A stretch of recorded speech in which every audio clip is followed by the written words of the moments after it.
तो आप सभी को पता है कि हमारे एग्ज़ाम्स बहुत नज़दीक हैं और एग्ज़ाम्स हमारे स्टार्ट होने वाले हैं। तो आप सभी लोग, मैंने आपसे पहले ही बताया कि आप अगर एसटी देना चाहें तो आप परीक्षा ऐप डाउनलोड कर सकते हैं और वहाँ पे एसटी परचेज़ कर सकते हैं। वहाँ पे आपको बेनिफिट ये मिलेगा कि आप हमारा ये जो कोड है जो लिखा हुआ है मैथ्स बीटी, इसका यूज करेंगे तो आपको वहाँ पे 40% का डिस्काउंट मिल जाएगा। अगर आपकी 250 की एसटी होगी तो उससे 40% का डिस्काउंट आपको मिल सकता है। और एसटी भी वहाँ पे बेटर हैं, आप जाकर उनको देख सकते हैं। और ऑलरेडी यहाँ पे कई एसटी जो है वो आपकी फ्री ऑफ कॉस्ट होती है, मॉक टेस्ट होते रहते हैं, तो वो भी वहाँ पर आप जाकर देख सकते हैं। ओके, तो चलिए आगे बढ़ते हैं और अपने वीडियो को देखते हैं। हेलो फ्रेंड्स, मेरा नाम है अंकित। जैसा कि आप लोग जानते हैं कि हम लोग यहाँ पे स्टार्ट कर चुके थे एयरफोर्स नेवी डबल SSR के लिए मॉडल पेपर की सीरीज को, और ऑलरेडी इसके 10 मॉडल पेपर आपको प्रोवाइड कर चुके हैं। आज आपके सामने जिसका मॉडल पेपर लेकर आए हैं ये 11 मॉडल पेपर है, और आप सभी को पता है कि हमारे जो एग्ज़ाम है ये पोस्टपोन हो गए हैं, इसलिए हमें और ज़्यादा टाइम मिल चुका है अपनी प्रिपरेशन को और अच्छी तरीके से अच्छे करने का। ठीक है, तो इसके लिए हम और मॉडल पेपर आपको लगातार डेली प्रोवाइड करते रहेंगे, जैसे कि पीछे हमने प्रोवाइड किए हुए हैं। ठीक है, तो आज हम आपके सामने फिर से 11 मॉडल पेपर लेकर आए हैं। चलिए इसको देखते हैं कैसे इसको हम लोग सॉल्व कर सकते हैं, जो कि क्वेश्चन आपके सामने मैंने पीछे लिखे हुए हैं। एक बार इनका स्क्रीनशॉट ले लीजिए। चलिए स्क्रीनशॉट आपने ले लिया होगा। चलिए अब आगे बढ़ते हैं और चल के एक एक करके क्वेश्चन को सॉल्व करना शुरू करते हैं। पहला क्वेश्चन हमने ज्योमेट्रिक सीरीज से लिया हुआ है, दूसरा हमारा परमुटेशन कॉम्बिनेशन से, तीसरा मैट्रिक्स से है, चौथा क्वेश्चन जो लिया है ये हमने कोनिक सेक्शन से लिया है, क्वेश्चन नंबर 5 हमारा इंटीग्रेशन से लिया गया है। चलिए एक एक करके देखते हैं। सबसे पहले चलते हैं हम लोग क्वेश्चन नंबर देखते हैं अपना question number second. Question number second लिखा हुआ है कि 10 फूलों से एक हार कितने प्रकार से गूंथा जा सकता है। तो देखिए आपने परमुटेशन पढ़े होंगे, उसमें आपने पढ़ा होगा सर्कुलर परमुटेशन, वृत्तीय क्रमचय जिसको कहते हैं। तो वृत्तीय क्रमचय 2 प्रकार का होता है। एक होता है जब वामावर्त और दक्षिणावर्त में कोई भी भेद नहीं होता है, और एक वो कंडीशन होती है जिसमें वामावर्त और दक्षिणावर्त में भेद होता है। ठीक है, तो दोनों कंडीशन से अलग अलग फॉर्मूले हम लोग यूज करते हैं। अगर हम लोग व्यक्तियों को गोल मेज के चारों ओर बिठाते हैं, या मान लीजिए हम n व्यक्तियों को एक गोल मेज के चारों ओर बिठाते हैं, तो उसके बिठाने के जो तरीके होते हैं वो होते हैं n-1 फैक्टोरियल। ओके, लेकिन यहीं पे अगर हम व्यक्तियों को गोल मेज के चारों ओर ना बिठाकर n फूलों से कोई एक माला बनाते हैं या n फूलों से कोई नेकलेस बनाते हैं, ठीक है, तो ऐसे केस में ये जो परमुटेशंस होते हैं वो हमारे होते हैं n-1 upon factorial 2, n-1 factorial upon 2, ये इसका फॉर्मूला होता है। ठीक है, तो क्योंकि हमें यहाँ पे फूलों की माला बनानी है इसलिए हमारा ये सेकंड वाला लगेगा। ध्यान रखिएगा फूलों की माला और नेकलेस में ही हम लोग इसको यूज करते हैं। बाकी अगर हम सर्किल में लोगों को बिठाते हैं तो ऐसी कंडीशन से हम लोग n-1 फैक्टोरियल का यूज करते हैं। फिलहाल हमें यहाँ पे 10 फूलों से एक हार बनाना है, तो हम 10 यहाँ पे n की जगह रखेंगे, तो 10-1 फैक्टोरियल n आएगा, फैक्टोरियल 9 आएगा, और फैक्टोरियल 9/2 करेंगे तो इसका आंसर ऑप्शन नंबर आपका बन जाएगा डी। ओके, तो इस क्वेश्चन का आंसर ऑप्शन नंबर डी आपका राइट आंसर हो जाएगा। ओके, तो ये हमारा क्वेश्चन नंबर यानी कि सेकेंड था जो हम लोगों ने पहले आज देखा है। चलिए आगे बढ़ते हैं और हम लोग चलते हैं अपने अगले क्वेश्चन की तरफ। ओके, देखिए अगला क्वेश्चन देखिए हमारा कौन सा लिखा हुआ है। अगला क्वेश्चन हमारा क्वेश्चन नंबर है, हम लोग देखेंगे पहले फर्स्ट नंबर देखिए जीपी से रिलेटेड क्वेश्चन है, कैसे करना है देखते हैं। इसको इरेज कर देते हैं, इसको हटा दिया। ठीक है, अब देखिए जो क्वेश्चन नंबर जो हमारा ये फर्स्ट लिखा हुआ है, कह रहा है किसी एक जीपी का तीसरा पद पहले पद का वर्ग है। तीसरा पद यानी कि T3 पहले पद का वर्ग है, फर्स्ट टर्म का स्क्वायर है। ठीक है, यदि दूसरा पद T2 आपका 8 है तो ये बताइए कि छठा पद क्या होगा। हमें पता है कि जीपी का अगर हम लोग nवां पद निकालते हैं तो Tn इज इक्वल टू होता है AR की पावर n-1, जहाँ पे A आपका पहला पद होता है उस जीपी का, और R जो होता है वो कॉमन रेशियो होता है। ठीक है, और n यहाँ पे जो भी पद दिया गया है वो, अगर हम यहाँ पे n 5वां पद निकालते हैं तो यहाँ पे पावर 4 हो जाती है, तीसरा पद निकालते हैं तो पावर आपका 2 हो जाता है। ठीक है, तो यहाँ पे हम T3 की जगह AR² लिख सकते हैं, और T1 की जगह हमें पता है कि जब T1 लिखेंगे यहाँ पे तो यहाँ R की पावर 0 हो जाएगी, यानी कि T1 का मतलब हो गया पहला पद, और पहला पद मैंने अभी आपको बताया वो A होता है, तो यहाँ पे आप लिख सकते हैं A²। ठीक है, A से A के काट सकते हैं तो R² की जो वैल्यू है वो आपको A मिल जाएगी। ठीक है, इसको याद रखिएगा। अब यहाँ पे T2 की जगह इसी फॉर्मूले के अकॉर्डिंग आप AR लिखेंगे, और A की जगह आप R² रखेंगे। तो जैसे A की जगह R² रखेंगे तो R³ की वैल्यू आपको 8 मिल जाएगी, और R की वैल्यू आप फाइंड आउट करेंगे तो आपको 2 मिल जाएगी। ओके, ये आर की वैल्यू 2 आप यहाँ रख देंगे तो आपको ए का मान मिल जाएगा 4। क्लियर है? तो आपको ए पता चल चुका है और आपको आर पता चल चुका है। अब आप छठा पद आसानी से निकाल सकते हैं। छठे पद को हम लोग लिखेंगे ए आर की पावर 5। ए आपका 4 है और आर आपका 2 है। 2 की पावर 5 को हम लोग 32 लिखते हैं। 32 इंटू 4 करेंगे तो आ जाएगा 128। तो इस क्वेश्चन का आंसर 128, ऑप्शन नंबर सी जो है वो आपका राइट आंसर होगा। ओके, तो ये हमारा क्वेश्चन नंबर फर्स्ट था। Question number first answer is option number C 128। आगे बढ़ते हैं और हम लोग चलते हैं अगले क्वेश्चन की तरफ, यानी कि क्वेश्चन नंबर थर्ड की तरफ। इसको इरेज कर देते हैं। चलिए, तो ये हमारा क्वेश्चन नंबर फर्स्ट था। देखिए, अगर आपको वीडियो पसंद आ रहा है तो मेरे वीडियो को लाइक करना और अपने फ्रेंड्स के साथ शेयर करना बिल्कुल भी ना भूलिए, क्योंकि ये जो क्वेश्चंस मैं आपके सामने लेकर आ रहा हूँ बिल्कुल टॉप क्लास क्वेश्चंस हैं। ऐसे ही क्वेश्चन आजकल के एग्जाम से पूछे जा रहे हैं, चाहे वो आपका नेवी SSR का आगे आने वाला एग्जाम हो या फिर आपका जो एयरफोर्स का भी एग्जाम लगा हुआ है वो हो। ठीक है, चलिए अगला क्वेश्चन देखिए। क्वेश्चन नंबर थर्ड हमारा लिखा हुआ है कि निम्न में से कौन सा असत्य है, यानी कि कौन सा इसमें से रॉन्ग है ये बताना है। यदि ए बी सी, ये जो ए बी और सी हैं ये वर्ग आव्यूह हैं। वर्ग आव्यूह मतलब स्क्वायर मैट्रिक्स है। ठीक है, तो पहला रिलेशन लिखा हुआ है कि A plus B plus C की whole power T is equal to A की पावर टी प्लस बी की पावर टी प्लस सी की पावर टी। अब इसका मतलब क्या है? देखिए, आपको मैट्रिक्स में पढ़ा होगा आपने, ठीक है, या हमने अनअकैडमी पर आपको ऑलरेडी प्रोवाइड की है मैट्रिक्स सीरीज, वहाँ पे आप जाकर देख सकते हैं। वहाँ मैंने बताया हुआ है कि अगर दो मैट्रिक्स ए प्लस बी लिखी है, आपको इन दोनों का ट्रांसपोज निकालना है ऐड करके। तो एक तरीका तो ये है कि आप दोनों को ऐड कर लीजिए फिर इसका ट्रांसपोज निकाल दीजिए, या फिर आप दोनों का अलग अलग ट्रांसपोज निकाल कर ऐड कर दीजिए, आंसर सेम रहेगा। तो यानी कि ये कंडीशन जो होती है वो ट्रू होती है। तो ये कंडीशन ट्रू होने की वजह से ये तो सत्य है, लेकिन हमको बताना है असत्य, मतलब ये हमारा आंसर नहीं हो सकता। क्लियर है? इसके बाद सेकंड कंडीशन, सेकंड में आपको ये बताया गया है कि अगर ए और बी और लिखा हुआ है और इसका ट्रांसपोज निकालना है तो इसको हम लोग लिखते हैं बी की पावर टी इंटू ए की पावर टी। यहीं पे अगर ये 3 हो जाते हैं तो फिर यहाँ पे हम लिखते हैं सी की पावर टी, बी की पावर टी, ए की पावर टी, मतलब ये रिवर्स लिखा जाता है। तो अगर आप देखें तो यहाँ पे इसको ऐसे ही लिख दिया गया है सीधे, ऐसा पॉसिबल ही नहीं है, ऐसा होना चाहिए था। तो ये आंसर हमारा सही होगा, इसलिए क्योंकि ये गलत है, क्योंकि हमें गलत ही सही टिक करना है, क्योंकि हमसे बोला गया है कि इसमें से असत्य कौन है, तो ये असत्य है। बाकी हम लोग चेक कर लेते हैं, जैसे ए की पावर टी लिखा है, जैसे मान लेते हैं कोई एक मैट्रिक्स है ए, हमें उसमें 2 से मल्टीप्लाई करना है और फिर उसका ट्रांसपोज निकालना है। तो पहले आप उस मैट्रिक्स में 2 से मल्टीप्लाई करके फिर ट्रांसपोज निकालिए, या फिर आप पहले ट्रांसपोज निकाल लीजिए फिर उसमें 2 से मल्टीप्लाई कर दीजिए, वैल्यू में कोई भी चेंज नहीं आएगा। ओके, इसके बाद तो ये भी हमारा सही है, इसलिए आंसर नहीं हो सकता। इसके बाद अगर कोई एक मैट्रिक्स है उसका आपने ट्रांसपोज निकाल दिया, एक बार और निकाल दीजिए, तो वापस जो मैट्रिक्स आपको स्टार्टिंग में थी वही हो जाएगी। तो ये यानी कि option number A, option number C और ऑप्शन नंबर डी करेक्ट थे, इसलिए ये हमारे आंसर नहीं हो सकते। असत्य कौन सा था? असत्य था ऑप्शन नंबर बी, इसलिए आंसर बी जो हमारा वो राइट आंसर होगा। चलिए अगला क्वेश्चन देखते हैं। अगला क्वेश्चन हमारा क्वेश्चन नंबर 4 है, उसको देखते हैं।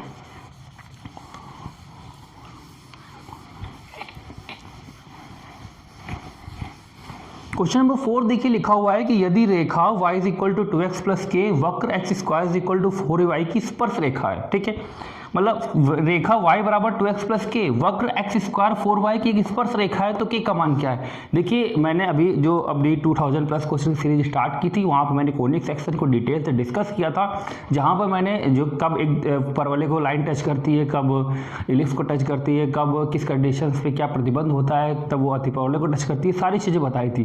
तो वहाँ पर मैंने बताया था कि कभी अगर y स्क्वायर और 4x की बात करें और अगर इसको कोई एक लाइन टच कर जाती है y बराबर mx प्लस सी, ठीक है, क्या टच कर जाती है? y बराबर mx प्लस सी, तो ये इसको टच करती है, तो इसके लिए प्रतिबंध होता है c बराबर a/m।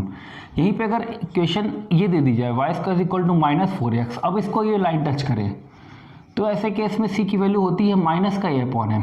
ठीक है, और यहीं पे अगर इक्वेशन हो x square equal to 4y, जैसे यहाँ पे दी गई है, अगर इसको ये लाइन टच करती है तो ऐसी कंडीशन पे कंडीशन होती थी c is equal to minus am square, और यहीं पे अगर लाइन आपको x स्क्वायर इक्वल टू यानी कि parabola x square equal to -4y दिया जाए और फिर इसको यही लाइन टच करे y बराबर mx प्लस सी, तो ऐसे केस में कंडीशन होती है c is equal to am square.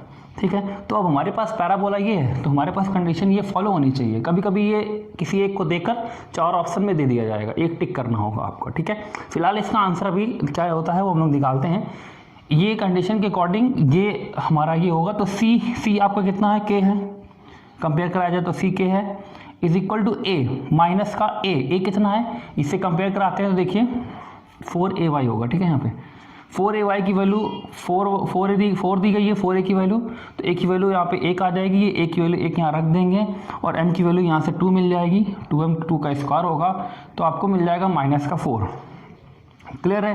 तो इस क्वेश्चन नंबर 4 का आंसर ऑप्शन नंबर बी -4 आपका राइट आंसर बन जाएगा। क्लियर है। चलिए आगे बढ़ते हैं, हम लोग चलते हैं अपने क्वेश्चन नंबर 5 की तरफ, जो कि हमारा इंटीग्रेशन से लिया गया है, उसको देखते हैं। इसको रेस कर देते हैं।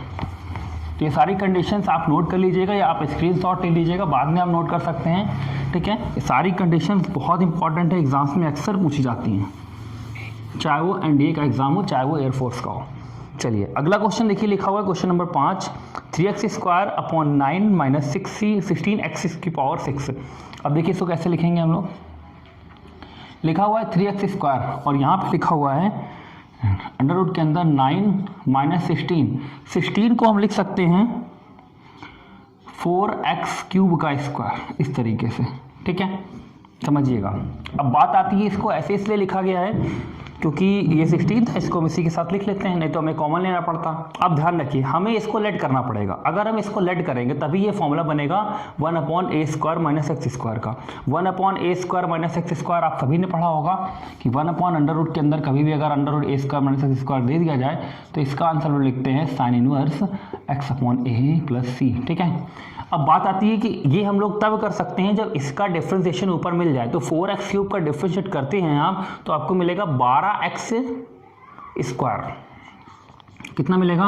12x²। लेकिन अगर आप ऊपर देखिए तो आपको केवल यहाँ पे 3 मिल रहा है, तो आपको यहाँ पे 12 चाहिए था। तो आप 12 करने के लिए क्या करोगे? 4 से मल्टीप्लाई डिवाइड करोगे। तो जैसे ही आप यहाँ पे 4 से मल्टीप्लाई डिवाइड करोगे इसका डिफरेंशिएट पूरा मिल जाएगा। और मैंने कई बार बताया, चिल्ला के आपको बताया है कि कभी भी अगर इसका डिफरेंशिएट ऊपर मिल जाता है तो ये आपका x बन जाएगा। और ये तो ऑलरेडी 3 का स्क्वायर लिखा है, तो ये आपका समझिए x² बना है, लेकिन x² है नहीं, x की जगह क्या लिखा है? 4x³ का स्क्वायर। तो फॉर्मूला आपका ये अप्लाई हो जाएगा। तो 1/4 इसलिए आएगा क्योंकि यहाँ पे लिखा हुआ है साइन इनवर्स x की जगह देखिए 4x³ है, अपॉन a की जगह 3 है जी। इसका आंसर होगा, मैच कर लीजिए किस ऑप्शन में मिल रहा है आपको। तो ऑप्शन नंबर ए, इस क्वेश्चन का आंसर ऑप्शन नंबर ए आपका राइट आंसर बन जाएगा। क्लियर है। तो ये हमारे से पहले 5 क्वेश्चन। चलिए आगे बढ़ते हैं और कुछ क्वेश्चन और देखते हैं अपनी इसी वीडियो में। आगे बढ़ते हैं और कुछ क्वेश्चन और देखते हैं। आपके सामने स्क्रीन पे लिखे हुए हैं, एक बार आप इनका स्क्रीनशॉट ले सकते हैं, ठीक है। तो चलिए आपने स्क्रीनशॉट ले लिया होगा, एक एक करके इन क्वेश्चन को सॉल्व करना शुरू करते हैं। क्वेश्चन नंबर 6 हमने इनवर्स ट्रिग्नोमेट्री से लिया है। क्वेश्चन नंबर 7 मैट्रिक्स से है। ये आपका क्वेश्चन लिमिट से लिया गया है। क्वेश्चन डिफरेंशिएशन से है। ये हमारा क्वेश्चन जो क्वेश्चन नंबर 10 है ये लॉगरिथम से लिया गया है। एक एक करके सॉल्व करते हैं। सबसे पहले हम लोग क्वेश्चन नंबर देखेंगे अपना 7 नंबर। क्वेश्चन नंबर 7 लिखा हुआ है कि if a is equal to, एक मैट्रिक्स दी गई है आपको, एक मैट्रिक्स है। ए आई जे का मतलब आप समझ गए होंगे, किसी एक पर्टिकुलर एलिमेंट को डिनोट किया गया है। आई उसकी रो होगी और जे जो होगा उसका कॉलम होगा, ठीक है। और वो जो मैट्रिक्स आपको बनानी है वो 2x2 की होनी चाहिए, ठीक है। दूसरी चीज़, जहाँ वहाँ पे ए आई जे की जो वैल्यू है वो i + 2j है। तो पहली चीज़, अगर हम इसके अकॉर्डिंग 2x2 की मैट्रिक्स बनाएंगे तो वो कुछ इस तरह से होगी 2x2, जहाँ पे ये वाला जो एलिमेंट होगा उसका रो भी 1 होगा और कॉलम भी 1 होगा, यानी कि इसको 1 1 लिखा जाएगा। यहाँ पे जो एलिमेंट आएगा उसका रो तो 1 होगा लेकिन कॉलम आपका 2 होगा। यहाँ पे रो भी 1 होगी, रो 1 होगी लेकिन कॉलम, रो आपकी 2 होगी लेकिन कॉलम आपका 1 होगा, ठीक है। और यहाँ पे 2 2 होगा। तो आपको a11, a12, a21 और a22 की वैल्यू यहाँ पे पुट करनी है, जिसके लिए aj की वैल्यू आपको i + 2j दी गई है। तो अगर आप a11 की वैल्यू निकालना चाहें तो आप a11 की मतलब है कि i की जगह भी 1 और j की जगह भी 1 1 रखेंगे। तो 1 + 2 कितना आ जाएगा? 3। तो यानी कि यहाँ पे एलिमेंट आपका 3 आएगा। तो देखिए किस ऑप्शन में यहाँ पे 3 आ रहा है, 3 3 3, तीनों ऑप्शन में आपको, चारों ऑप्शन में 3 3 मिल रहा है। यहाँ वाला एलिमेंट कितना आएगा? i की जगह 1 रखेंगे और यहाँ रखेंगे तो 2 2 × 2, यानी कि यहाँ पे आना चाहिए 5। देखिए किस किस ऑप्शन में 5 मिल रहा है, तो ये आंसर हमारा नहीं हो सकता और ये हमारा आंसर नहीं हो सकता। केवल इन दोनों ऑप्शंस में हमको यहाँ पे 5 मिल रहा है। इसके बाद बात आती है a21 की। तो a21 का मतलब है i की जगह आप 2 रखेंगे, प्लस 2 इंटू जे की जगह 1 रखेंगे तो 2 2 आपको 4। तो यानी कि अब इसका मतलब ये हुआ कि आपको यहाँ वाला एलिमेंट जो है वो 4 मिलना चाहिए और ये 4 किस ऑप्शन में मिल रहा है, केवल सी में। तो आंसर इसका सी आपका राइट आंसर होगा। अच्छा क्वेश्चन था, ऐसा क्वेश्चन एग्जाम्स में पूछा जा सकता है, पूछा गया है। ये क्वेश्चन मैंने प्रैक्टिस सेट से लिया है, तो जाहिर सी बात है कि एग्जाम्स में कहीं ना कहीं ये आया जरूर है। तो आने वाले एग्जाम्स में भी इस तरह के क्वेश्चन से पूछे जा सकते हैं। ठीक है, इसका आंसर ऑप्शन नंबर सी आपका राइट आंसर हो जाएगा। चलिए इसको नोट कर लीजिए जल्दी से, एक बार स्क्रीनशॉट ले लीजिए, इरेज कर देते हैं इसको हम लोग। अगला क्वेश्चन देखते हैं। अगला क्वेश्चन देखिए, पहले क्वेश्चन नंबर 6 देख लेते हैं, जो कि हमारा इनवर्स ट्रिग्नोमेट्री से है। उम्मीद करते हैं सभी लोगों ने सॉल्व किया होगा। कैसे करना है चलिए देख लेते हैं। हम लोग क्या कर लेते हैं, इसको हम लिख सकते हैं cos और 1/2 cos इनवर्स 3/5। ये जो होल स्क्वायर लगा है हम ये पूरे पे होल स्क्वायर लगा सकते हैं। ठीक है, अब हम क्या कर लेते हैं, इसको थोड़ी देर के लिए थीटा मान लेते हैं इस पूरे को। अगर हम इसको थीटा मान लेंगे तो हमें अब वैल्यू निकालनी है cos थीटा का होल स्क्वायर या cos स्क्वायर थीटा की। क्लियर है, इतनी बात समझ में आ रही है। अब हमने इसको थीटा माना है, मतलब थीटा बराबर हो गया 1/2 cos इनवर्स 3/5। तो जब थीटा बराबर आपका ये हो चुका है 1/2 cos इनवर्स 3/5, तो 2 थीटा बराबर कितना होगा, cos इनवर्स 3/5। cos इनवर्स उस साइड ले जाइए तो cos 2 थीटा बराबर 3/5। cos 2 थीटा का फॉर्मूला वो लगाइए जिसमें cos स्क्वायर आता है, यानी कि 2 cos स्क्वायर थीटा माइनस 1। तो जैसे ही आप यहाँ पे अप्लाई करेंगे तो 2 cos square theta minus 1 is equal to 3/5। तो आपको मिल जाएगा यहाँ पे 2 cos square theta is equal to 1 add होगा तो 8/5। ये कैंसिल कर देंगे तो यहाँ 4 आ जाएगा। तो cos स्क्वायर थीटा की वैल्यू कितनी मिल गई, 4/5। यही आपका आंसर है, क्योंकि आपको cos स्क्वायर थीटा ही निकालना था, क्योंकि हमने इस पूरे को थीटा कंसिडर कर लिया था। ओके, तो आंसर नंबर जो है इसका बी बिल्कुल राइट आंसर बन जाएगा। तो चलिए आगे बढ़ते हैं और क्वेश्चन नंबर 8 की तरफ चलते हैं। क्वेश्चन नंबर 8 हमारा लिखा हुआ है limit x tends to 0 x plus 1 की whole power cot x option 0 e की पावर -1 या नन ऑफ दीज। देखिए ऐसे क्वेश्चन मैंने बताए थे, आपको करना क्या था, मैंने बताया था अगर इस पहली चीज़ तो इसके अपॉन में जो भी लिखा हो उसको ऊपर माइनस कर देते हैं। ठीक है, लेकिन यहाँ पे कुछ भी नहीं लिखा है, लिखा क्या है 1। तो 1 हम ऊपर माइनस करेंगे, तो ऐसे ही माइनस करेंगे तो आपका बचेगा x। इसके बाद हमने कहा था जो भी पावर में हो उसका मल्टीप्लाई कर दीजिएगा और इस पे जो भी लिमिट स्टार्टिंग में दी गई है उसको लगा दीजिएगा। ठीक है, तो सभी लोगों ने यहाँ पे लिमिट अप्लाई कर दी होगी। ओके, तो जैसे ही यहाँ पे हम लोग लिमिट अप्लाई करेंगे ये 0, तो यहाँ पे ये तो 0 हो रहा है, लेकिन ये आपका cot 0 की जो वैल्यू होती है वो अनडिफाइन होती है, क्योंकि tan 0 0 होता है, इसलिए cot 0 उसका अपोजिट होगा, यानी कि 1/0 यानी कि अनडिफाइंड। तो हम लोग इसको पहले डिफाइन करेंगे और डिफाइन करने के लिए हम इसको नीचे ले आते हैं। तो ये क्वेश्चन बन जाएगा लिमिट x टेंड टू 0, क्योंकि इस कंडीशन पे इसकी वैल्यू फाइंड आउट नहीं हो पाएगी।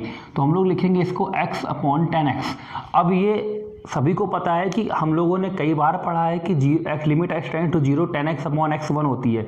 अगर आप इस x को लेना चाहें तो यहाँ पे लिख दीजिए, तो 10x/x की वैल्यू 1 हो जाती है। ठीक है, तो ओवरऑल इसको सॉल्व करने पर मिला क्या 1। और हमने आपको बताया था कि इस तरीके से आप इसको सॉल्व करिएगा, जो भी आ जाए वो उठा के बेटा कहाँ लिख देंगे, e की पावर में। सो आंसर आपका बनेगा e की पावर 1, जिसको हम ऑप्शन नंबर बी टिक करेंगे, यानी कि b e की पावर 1 इसका राइट आंसर बन जाएगा। क्लियर है, चलिए आगे बढ़ते हैं। हम लोग चलते हैं अपने क्वेश्चन नंबर 9 की तरफ, इसको इरेज कर देते हैं।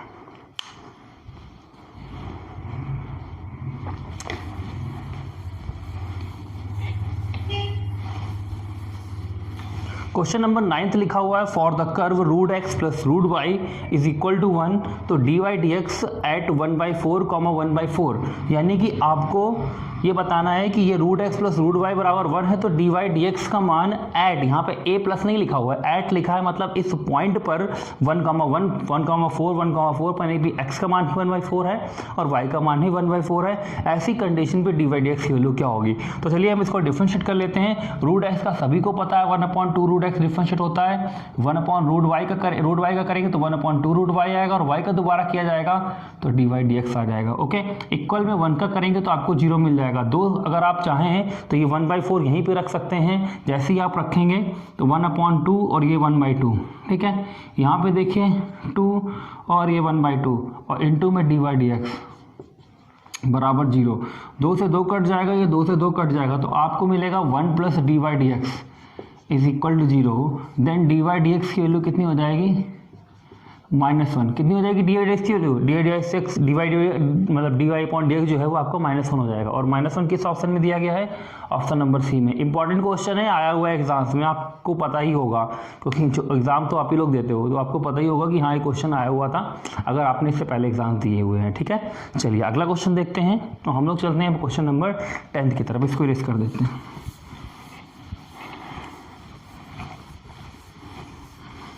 क्वेश्चन नंबर 10 यानी कि हमारा लास्ट क्वेश्चन है। ये ऑप्शन नंबर ए था जहाँ पे 12 लिखा था, ये ऑप्शन नंबर सी था जहाँ पे 15 लिखा था, सॉरी बी था ये। ठीक है, चलिए देखिए लिखा हुआ है 25 की पावर लॉग बेस में √5 और 2। मैंने आपको कई बार बताया हुआ है कि कभी भी अगर ए की पावर में लिखा हुआ है लॉग, तो यहाँ पे भी अगर ये वाला बेस और ये वाला बेस सेम है और यहाँ पे x लिखा है तो इसकी वैल्यू x हो जाएगी। ठीक है, अगर ये सेम नहीं होते हैं तो इनको हम सेम करते हैं, सेम बनाना पड़ेगा क्योंकि अगर इसकी वैल्यू फाइंड आउट करनी है तो ये सेम जरूर करना पड़ेगा आपको। ठीक है, अब तो पहली चीज़ तो ये हो गई, ये आप समझ गए होंगे।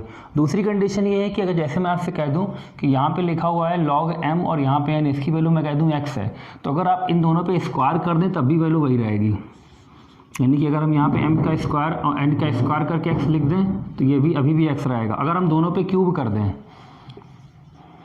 m का क्यूब और n का क्यूब, तो अभी भी इसकी वैल्यू कितनी रहेगी x। तो ओवरऑल हम ये कह सकते हैं कि अगर दोनों पे, अगर आप दोनों यानी कि इस वाले नंबर और इस वाले नंबर पे सेम पावर ऐड की जाए तो वैल्यू में कोई भी चेंज नहीं आता है। इसी चीज़ का हम यहाँ यूज करने वाले हैं। हम क्या करेंगे, क्योंकि हमें पता है कि अगर हमें इसकी वैल्यू फाइंड आउट करनी है तो यहाँ पे 25 है तो यहाँ पे 25 लाना पड़ेगा।